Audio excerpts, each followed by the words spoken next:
नमस्कार, मैं हूं आपके साथ प्रदीप आजाद।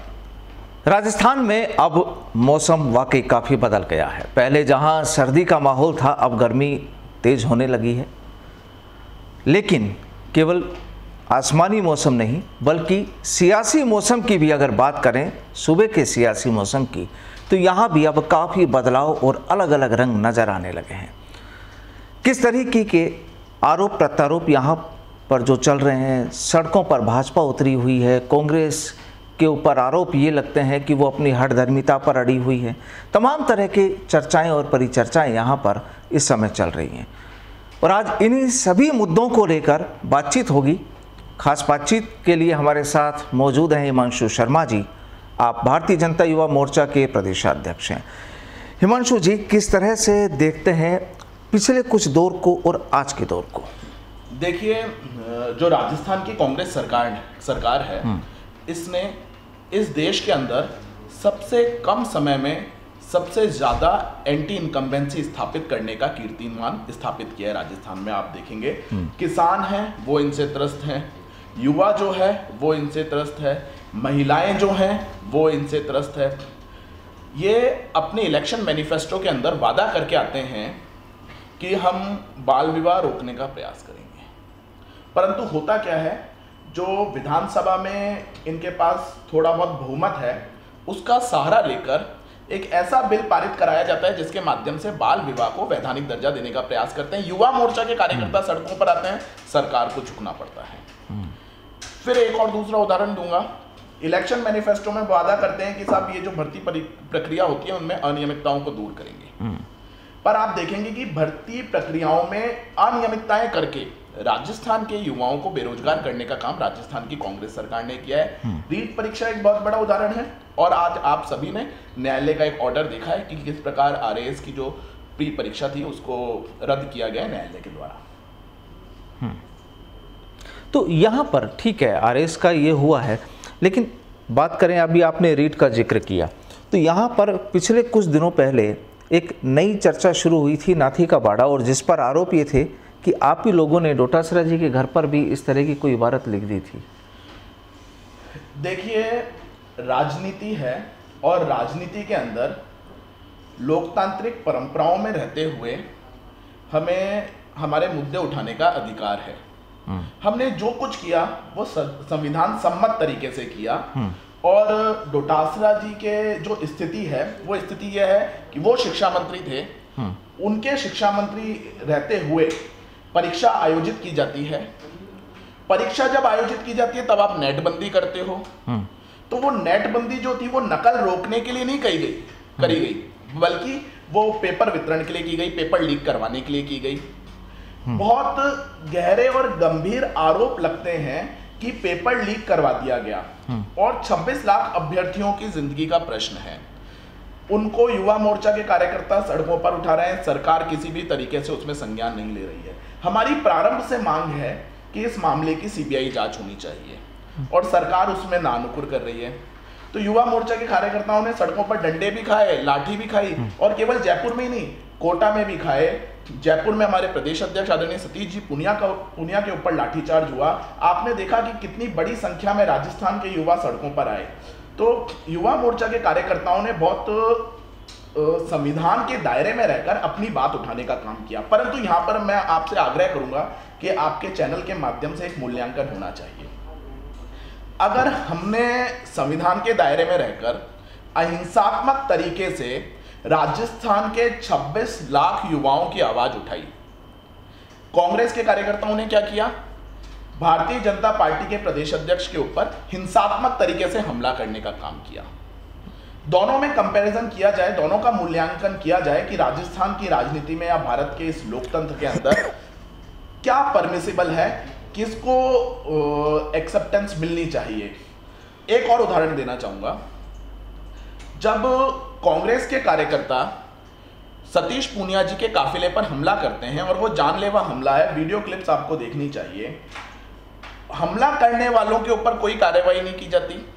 एफआईआर दर्ज कराने के लिए हमारे भारतीय जनता पार्टी के कार्यकर्ता और युवा मोर्चा के कार्यकर्ताओं को थाने का घेराव करना पड़ता है। कल बीकानेर के अंदर डोटासरा जी को काले झंडे दिखाए गए, वहां के भी वीडियो क्लिप्स देख लीजिए। अहिंसात्मक तरीके से आंदोलन कर रहे हैं। और काले झंडे क्यों दिखाए? काले झंडे इसलिए दिखाए, रीट के अंदर धांधली हुई है, और रीट के अंदर धांधली हुई है। जिस टाइम धांधली हुई, आप शिक्षा मंत्री थे, आप बीकानेर जाते हो, आपको काले झंडे दिखाए जाते हैं। हमारे कार्यकर्ताओं को जेल की सलाखों के पीछे आप डाल देते हो। तो जो लोकतांत्रिक तरीके से अपनी बात को आगे रख रहे हैं, उनको आप जेल की सलाखों के पीछे डाल रहे हो। जो हिंसात्मक तरीके से विपक्ष के जो नेता हैं उनके ऊपर हमला कर रहे हैं, उनके खिलाफ कोई कार्रवाई नहीं हो रही।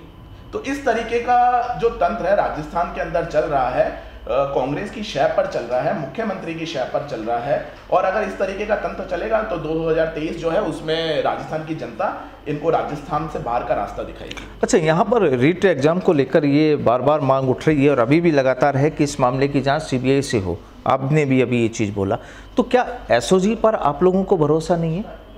देखिए, ये बिल्कुल बहुत अच्छा प्रश्न है, और मेरे को लगता है कि इसका जो उत्तर है ये हम सभी के सामने आना भी चाहिए कि क्या सीबीआई जांच की मांग है वो केवल एक राजनीतिक मांग है या तथ्यों पर आधारित मांग है। आप देखेंगे कि जब कोरोना की पहली लहर आई, इनके आपस में घर का लड़ाई झगड़ा था। सरकार होटल में जाकर बैठती है, मुख्यमंत्री अशोक गहलोत तत्कालीन मुख्यमंत्री सचिन पायलट के खिलाफ एक एफआईआर दर्ज करवा देते हैं एसओजी के माध्यम से, और मुख्यमंत्री एसओजी के माध्यम से उसकी इन्वेस्टिगेशन करवाने का प्रयास करते हैं। तो ये वही इन्वेस्टिगेटिंग एजेंसी है जिसका अशोक गहलोत साहब ने उस टाइम पे मिसयूज किया था। एक बात। दूसरी बात, 26 लाख हमारे युवाओं की जिंदगी का सवाल है। तीसरी बात, जब साफ साफ एलिगेशन सीएमओ के अधिकारियों पर लग रहे हैं, शिक्षा मंत्री पर लग रहे हैं, क्या आप ये प्रिज्यूम कर सकते हैं या ये वास्तविकता में संभव है कि एसओजी शिक्षा मंत्री को बुला के इन्वेस्टिगेट करने वाली है? चलो इसको इस तरीके से देखिए कि जारोली जी को बर्खास्त किया गया, आज तक जारोली को बर्खास्त करने के बाद एसओजी ने गिरफ्तार क्यों नहीं किया? क्योंकि एसओजी वहां गिरफ्तार करने वाली ही नहीं है। एसओजी यहाँ पे इन्वेस्टिगेशन रियल अक्यूज्ड को पकड़ने के लिए नहीं कर रही है। एसओजी यहाँ पे इन्वेस्टिगेशन रियल अक्यूज्ड के खिलाफ जो एविडेंस अवेलेबल है ऑन रिकॉर्ड उसको मिटाने के लिए कर रही है। नहीं तो जारोली को अगर बर्खास्त किया गया, इसका मतलब जारोली को बर्खास्त किया गया तो कागजों पे कुछ तो मटेरियल अवेलेबल है अगेंस्ट जारोली, तो उसको एसओजी यूज करके इसको गिरफ्तार क्यों नहीं करती है? आप छोटी छोटी मछलियों को पकड़ रहे हो, यहाँ जो मगरमच्छ है उनको पकड़ने का काम नहीं कर रहे। तो देखिए, जैसा मैं आपको प्रारंभ में कह रहा था, ये मंत्री को जाके इन्वेस्टिगेट नहीं करने वाले हैं, ये सीएमओ के अधिकारियों को जाके इन्वेस्टिगेट नहीं करने वाले हैं। तो ये भी मैं कोई कोरा कह नहीं रहा हूँ। ये देख लिया ना आपने, जारोली को जाके ये कहाँ इन्वेस्टिगेट कर रहे हैं? जारोली को पकड़ के सलाखों के पीछे डालें, प्रॉपर इन्वेस्टिगेशन करें, सुभाष को पकड़ें, क्यों नहीं पकड़ रहे? तो यही कारण है कि सीबीआई की जांच आवश्यक है। और सीबीआई की जांच इसलिए आवश्यक है क्योंकि इन सभी परिस्थितियों में एक ऐसी अनुसंधान करने वाली एजेंसी होनी चाहिए जो सरकार के नियंत्रण से बाहर हो। राजस्थान सरकार, अभी आपने सुभाष का नाम लिया, ये कौन? सुभाष गर्ग। अच्छा, तो इनका भी क्या लगता है आपको कोई इन्वॉल्वमेंट है?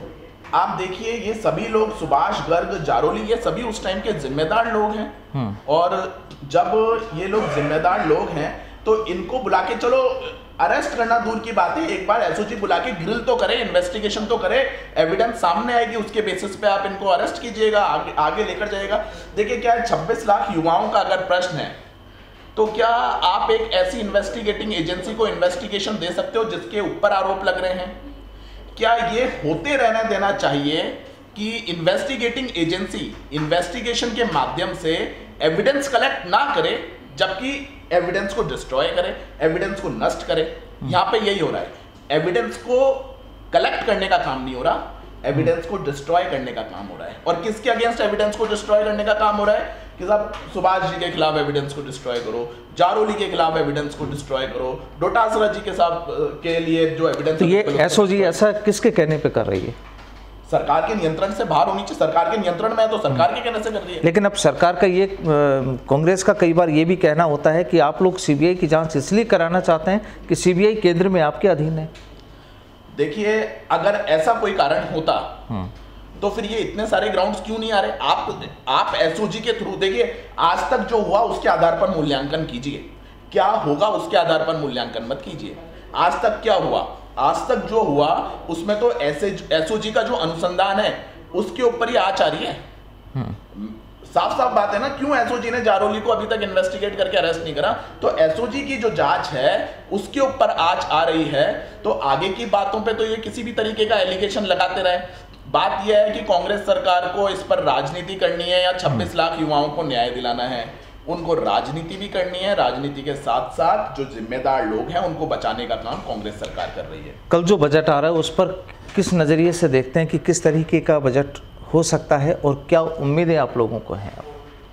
देखिए, जिस प्रकार से ये पिछले 3 साल से सरकार चल रही है उस प्रकार से सरकार से किसी भी प्रकार की उम्मीद नहीं है, परंतु मैं सरकार से आग्रह करना चाहूँगा आपके चैनल के माध्यम से कि एक अच्छा बजट लेकर आए, युवा परक बजट लेकर आए, महिला परक बजट लेकर आए, किसानों के लिए एक अच्छा बजट आए। पर वो केवल बजट एक ऐसा भाषण तैयार करके ना आए कि वो विधानसभा में बोलने में अच्छा लगे, बल्कि एक ऐसा बजट लेकर आए जो इम्प्लीमेंट भी हो पाए। कागजों पे कानून बनाना और बजट प्रिपेयर करना ये बहुत आसान काम है। अशोक गहलोत साहब का एक अपना पुराना अनुभव है, तो वो इसको बहुत अच्छा कागजों पे उकेरेंगे। पर केवल कागजों पे उकेरने से काम नहीं चलेगा। अगर राजस्थान का भला करना है, राजस्थान के युवाओं का भला करना है, राजस्थान की महिलाओं का भला करना है, किसानों का भला करना है, राजस्थान की जनता का भला करना है, तो मुझे लगता है कि जो बजट लेकर आओगे उसके एग्जीक्यूशन का प्रॉपर ध्यान रखना पड़ेगा। केवल वादों से काम नहीं चलेगा। और जो इन्होंने इलेक्शन मैनिफेस्टो के अंदर वादे किए उनके विपरीत इन्होंने काम किया है। तो चूंकि इलेक्शन मैनिफेस्टो में आप वादे करते हैं और उसके विपरीत काम करते हैं, तो उस परिस्थिति में सरकार की जो नीयत है उसके ऊपर संदेह पैदा होना जायज़ बात है। क्या लगता है कि कांग्रेस में अभी भी जो अंदरूनी पहले जो चल रहा था खेल अभी भी है या अब खत्म हो चुका है? आप लोग क्या देखते हैं? देखिए, मेरी निजी राय है कि कांग्रेस पार्टी जो है ये आज भी एक जाजम पर आकर बैठने में राजस्थान के अंदर सक्षम नहीं है और इसमें इनके द्वारा किसी भी तरीके का प्रयास नहीं हो रहा। पर मैं ये मानता हूँ ये उनका इंटरनल मैटर है, इस पर मुझे कमेंट भी नहीं करना चाहिए। पर हमने कमेंट कब करना प्रारंभ किया, जब उनकी जो इंटरनल प्रॉब्लम्स है उससे राजस्थान की जनता को परेशानी होने लगी। नहीं तो अशोक गहलोत और सचिन पायलट 6 महीने तक बात ना करें, 2 साल तक बात नहीं करें, इससे हमारी सेहत पर तो कोई फर्क नहीं पड़ता। पर हमारी सेहत पर तब फर्क पड़ता है जब उन लोगों की मिसअंडरस्टैंडिंग से जनता को परेशानी होती है। अब इन लोगों के साथ तो वो परिस्थितियां हो गई हैं कि इन लोगों का जब मन करेगा जब ये लोग होटलों में जाकर बैठ जाएंगे, पर इनके होटलों में जाकर बैठने से कोई होटलों से सरकार नहीं चल सकती। अशोक गहलोत साहब की अगर आप देखेंगे कि क्या अचीवमेंट्स रहे, तो मेरे को लगता है कि ये सोनिया गांधी जी को बताते होंगे कि साहब मैं बता रहा हूँ आपको कि सरकार जो है वो केवल 10 जनपद से नहीं चलती, वो होटलों से भी चल सकती है। तो ये बहुत अच्छे से बताने का काम अशोक गहलोत साहब ने किया है। और भाजपा में क्या चल रहा है? भारतीय जनता पार्टी आपने देखा कितना अच्छा एक अच्छे विपक्ष के रूप में सड़कों पर है, बहुत अच्छे तरीके से अपनी आवाज़ उठा रही है, जनता के लिए आवाज़ उठा रही है और मेरे को लगता है 2023 में जनता इसका मूल्यांकन करेगी। कहा जा रहा है कि यहाँ भी जो तस्वीर कांग्रेस में थी बीजेपी में भी है। किसी भी परिस्थिति में ऐसी नहीं है, सभी लोग एकजुट हैं, एकजुट होकर भारतीय जनता पार्टी काम कर रही है और 2023 में जो जनता है वो इस बात का बहुत अच्छे से मूल्यांकन भी करेगी। और आप देखेंगे कि ये जो एक बार भारतीय जनता पार्टी एक बार कांग्रेस जो आती है, अब आने वाला जो समय होगा ये सतत रूप से भारतीय जनता पार्टी के पक्ष में रहेगा और जनता जो है वो सतत रूप से भारतीय जनता पार्टी के पक्ष में मतदान करेगी आने वाले कई वर्षों तक। और यही चीज़ अभी कुछ दिन पहले जो कांग्रेस का मंथन शिविर जो हुआ था 2-3 दिन पहले, वहाँ भी ये चीज़ बड़े लीडर्स ने किया था कि इस बार जो कांग्रेस बीजेपी वाला जो है वो नहीं होगा, इस बार कांग्रेस को रिपीट करना है और अब बीजेपी को हटाना है। शायद वो भूल गए कि रीट के 26 लाख अभ्यर्थी उनके घर के दरवाजे पर खड़े हुए हैं। शायद वो भूल गए कि आरएएस की जो प्री परीक्षा थी उसके अभ्यर्थी जो हैं, मेंस के अभ्यर्थी, वो उनके दरवाजे पर खड़े हुए हैं। वो भूल गए कि किस प्रकार से जितनी भी भर्ती परीक्षाएं उन्होंने करवाई हैं उनमें अनियमितताएं आई हैं। वो भूल गए कि राजस्थान के अंदर जो क्राइम रेट है महिलाओं के खिलाफ, हमारी बहनों के खिलाफ, उसमें राजस्थान जो है पीक पर है, नंबर 1 पर है। और इस परिस्थितियों में अगर वो सोचते हैं कि कांग्रेस पार्टी सतत रूप से आती है, आप ये मान के चलो सतत रूप से आना तो दूर की बात है, वो इस बार ये जो सब इनके सिविल लाइंस में बंगले हैं, यहाँ पे जो पत्र आएंगे वो बेरंग लौटेंगे। तो देखने वाली ये बात होगी अब कि सिविल लाइंस में जो चिट्ठियाँ आएंगी वो बेरिंग लौटती है या नहीं लौटती, क्योंकि बेरिंग तभी लौटती है जब उस नाम का व्यक्ति उस ठिकाने पर नहीं मिलता है और डाकिया उसे वापस हैंडओवर कर देता है पोस्ट ऑफिस। लेकिन देखना होगा, वक्त बताएगा कि यहाँ पर क्या वाकई वो चिट्ठी, वो जो सियासी चिट्ठी होगी, वो बेरिंग लौटती है या वो रजिस्टर्ड डाक से वहाँ पर पहुँचकर और बाकायदा रिसीव्ड होती है। वक्त का तकाजा देखिए, सियासत है और ज़्यादा लंबा वक्त का इंतज़ार नहीं, अगले साल बहुत नज़दीक है। हिमांशु जी, आपका बहुत बहुत शुक्रिया हमारे साथ बातचीत करने के लिए। नमस्कार, धन्यवाद।